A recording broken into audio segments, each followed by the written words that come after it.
গত ১৭ মাসের বেশিরভাগ সময়ই ইসরায়েল-ফিলিস্তিন সংঘাতের চেয়ে গাজা যুদ্ধের রাজনৈতিক সমাধানের ধারণাই বেশি আলোচিত হয়েছে। তবে এই ধারণাও বাস্তবতা থেকে অনেক দূরে বলে মনে করা হচ্ছে। ইসরায়েলের ধ্বংসাত্মক সামরিক অভিযানে গাজায় এরই মধ্যে প্রাণ গেছে প্রায় অর্ধ লাখ মানুষের, সেই সঙ্গে চলেছে অনেক বাগাড়ম্বর।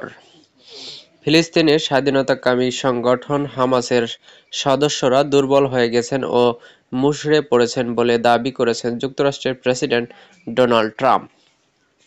আর তার মিত্র ইসরায়েলি প্রধানমন্ত্রী বেনিয়ামিন নেতানিয়াহু বারবারই সশস্ত্র সংগঠনটিকে নির্মূল করার অঙ্গীকার করেছেন।